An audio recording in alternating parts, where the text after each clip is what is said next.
प्रधानमंत्री ने बड़ा जबरदस्त स्टेटमेंट दिया, बिहार ने गर्दा झाड़ दिया, वो भी गमजा हिला के। दोस्तों, बिहार विधानसभा 2025 का चुनाव विश्लेषण करना एक जटिल प्रक्रिया है। इसमें एक साथ राजनीतिक, आर्थिक, सामाजिक और कूटनीतिक पहलू भी काम कर रहे थे।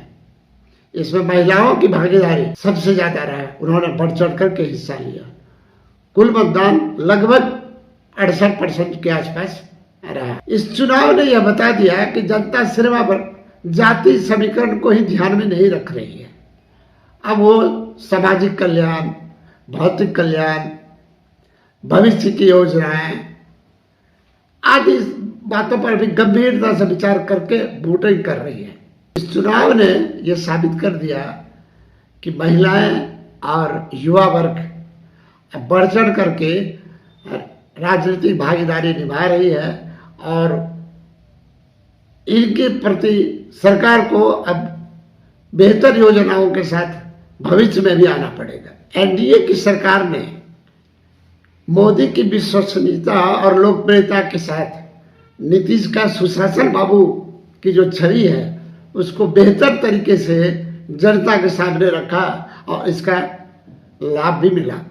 एनडीए ने सामाजिक समीकरण जैसे ओबीसी, ईबीसी, महिला, युवा आदि सामाजिक गठबंधन के प्रति सोशल इंजीनियरिंग के रूप में एक गहन अध्ययन किया और उसका लाभ उनको इस चुनाव में देखने को भी मिला। एलजेपी चिराग पासवान के पार्टी को प्रमोट करके दलितों का विश्वास जीतने में एनडीए ने बहुत बड़ा काम किया।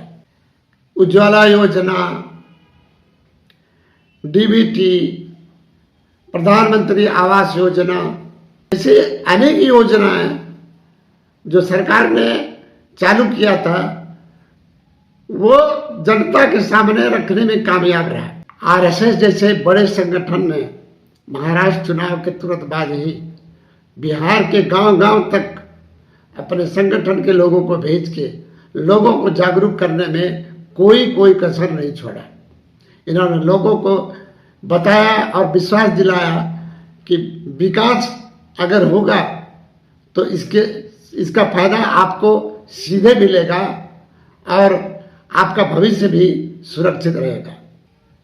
चुनाव से कुछ दिन पहले नीतीश सरकार ने जो 10,000 रुपया महिलाओं के खाते में डीबीटी के माध्यम से दिया, ये भी एक चुनाव फैक्टर रहा।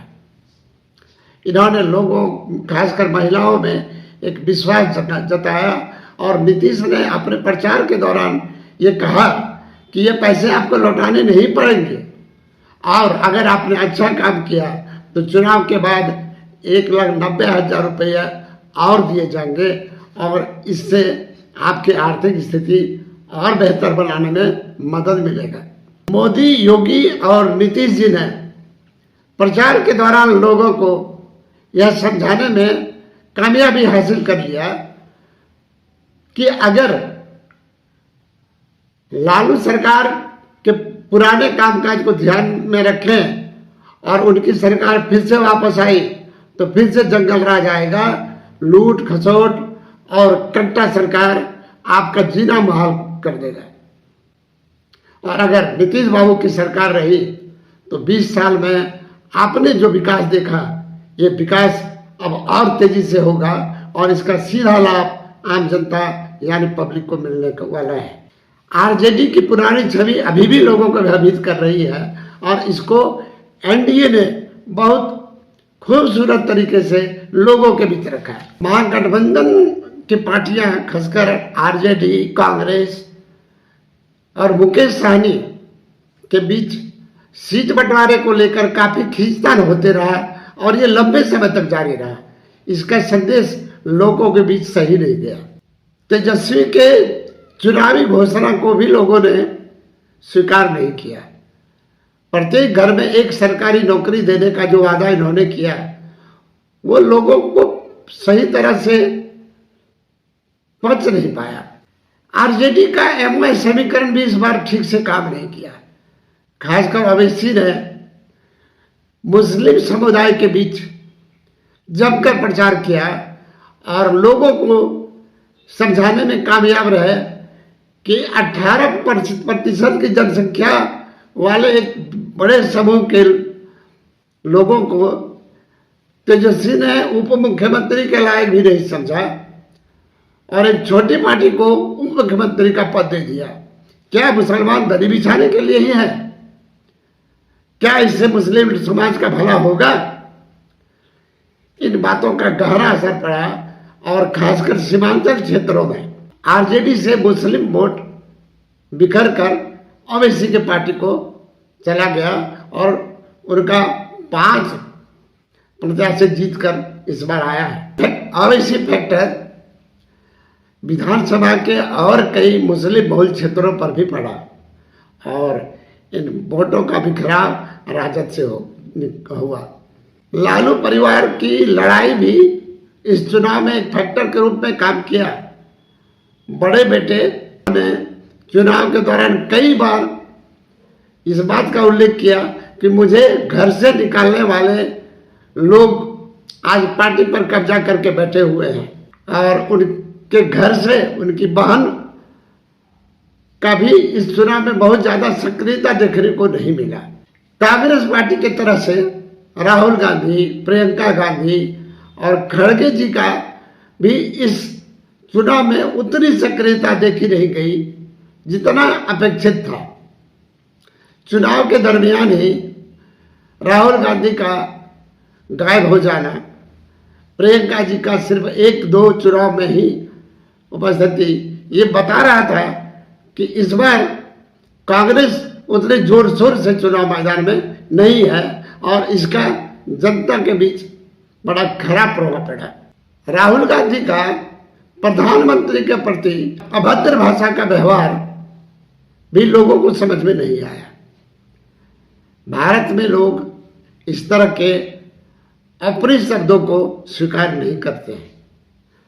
राहुल जी ने एक सभा में कहा भी था कि अगर आप वोट देने के लिए प्रधानमंत्री जी को मंच पर नाचने कहेंगे तो मोदी जी नाचने लगेंगे।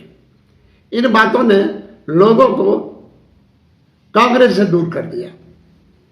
इसके अलावा छठ मैया के प्रति जो उनकी भावना है, जो उन्होंने बताया अपने मंच से, राम मंदिर के प्रति जो उनका पैर भाव है, इन सब बातों ने भी आग में घी का काम किया।